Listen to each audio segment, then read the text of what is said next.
throwback tonight? A lot of energy in that fourth quarter from you, big buckets. I mean, when you get a chance to sit over there and rest a little bit, you save it up. No, I mean, it's basketball. You love to play the game, and the energy in the building tonight had a playoff atmosphere. I'm not saying, I mean, the playoffs is the playoffs, but it had that feel as far as the crowd into it, close game, and these are games that we need to experience and go through. And it was a fun game, obviously, when you come out on top. So,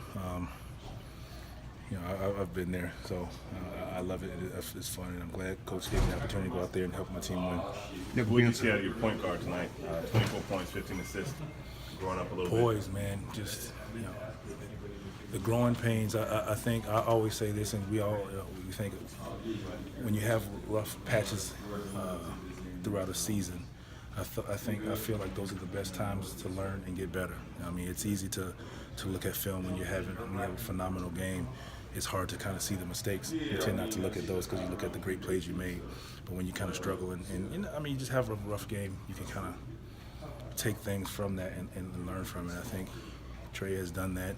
We've had a lot of conversations. He's looked at a lot of film, and because he wants to be a good player. And like I said, he asks questions. He listens to the instructions and the criticism, the constructive criticism that he gets from some of us as the veterans and the coaching staff as well. And he's responded.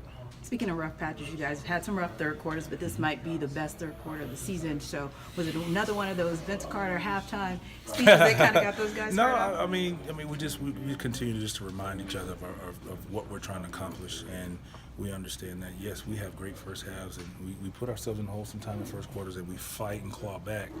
And I don't know what is our reasoning or excuse for slow third quarters, but.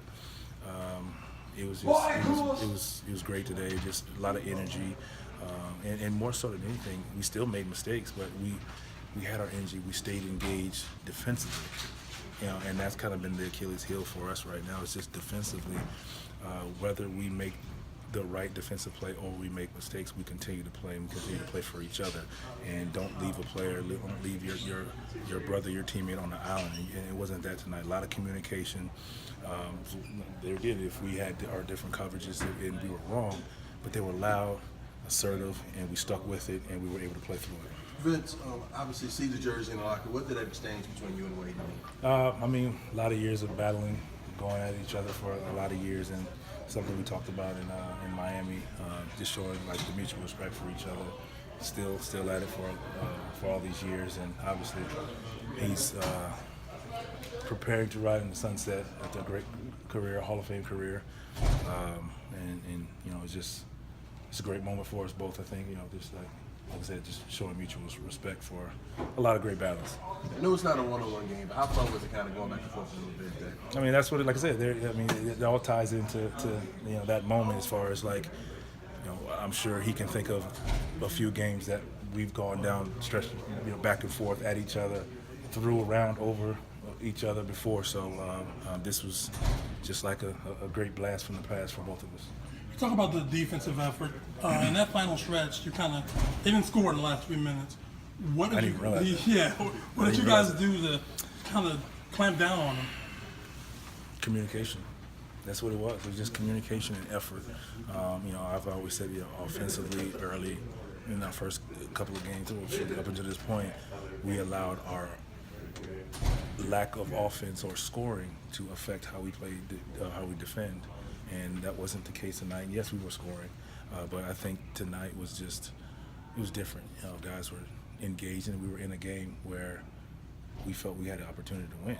And the communication, the energy, the effort, whether it was going well for us or it was stretches where it didn't go well, guys were really still rooting for each other. And that's what we have to do. That's who we have to be. We don't want any player here to feel like they have to play hero ball to get us wins. We're not good enough for that. But when we have each other's back through thick and thin, anything can happen. What happened on the dunk attempt at the end of the game? I don't remember. Which one? I'm serious. The one where you were going to dunk. That was a foul. That's all I remember. No, I mean it was a foul. No, I said it to him. But no, it was just one of those things. Just being aggressive. The opportunity was there. The lane was open. I was like, well, let's see what happens. And he's a big boy, so once he he hit me. I was hoping he hit me to where I go up in the air, a la, that play back in the day, but it didn't happen that way. He kind of hit me. I went away from the rim, so I was just trying to hold on, and I was just trying to decide whether just to put the ball over the rim or put it on the backboard, and I made the wrong decision. But nevertheless, like I say, it was just fun. It's just great to be in that moment and to still be able to even attempt that and know that it's possible to finish that play, which I did tonight. What happened with the technical foul? Just protecting my teammate, looking out for him, and it's just one of those things like where we're just, it's not going out there just to get technical, but like now it's kind of like our young fellas are still trying to learn and just asking questions. It was just one of the things heat of the moment thing where it's just like, hey, we're trying to win basketball games and protect home, and there again, my job, and I feel like I've taken the onus of just whatever I can to protect my guys and just do it. I thought, hey, I'll get the technical. Y'all save your money. So it worked out for us, and I think it kind of motivated us to continue to play because there again, it's that sense of togetherness. Hey, regardless if you get knocked down, if you're in the foxhole, you're not in there by yourself. Whether it's the four other guys on the court or the guys on the bench, and that's what we try to do. Speaking of that, how important was it to see Amari get out there at the start? It was great. It was great. That's what we need. He's a very important piece of this team. His ability to shoot the ball, obviously, but his energy, his ability to get us extra possessions offensively, where you can spray out for threes or just get easy layups and stuff like that. He brings that to our team. He just gives us another big man. So I was just happy for him to come out there and play and just being engaged like he was tonight. Vince, Dwayne showed you a lot of love after the game. He said, he talked about the jersey swap, and he said you were one of the players that, he'd wanted to swap jerseys with. He was like, down the line, when it's all said and done, who will be one player that you would like to swap jerseys with? Oh, man, I don't know. It depends on who's left. If I'm still there's a bunch of guys left. At this point, I have a lot of respect for a lot of these guys. There's not really any guys who are older than me that, you can swap with. So, but, there's, when it's all said and done, there's probably some guys that I would do it. Like a list right now, it's tough for me to say. Maybe. I don't know yet. I can't do that. Dark. Dr. J. No, I don't. It's tough. It's tough for me to give you a list like that while I'm still playing. I don't know. I've been funny like that, but there's some guys down the line that who are special players in the league, and if they're willing, I definitely would do a jersey swap with. Thanks, Vince. I'm sure you can name a few.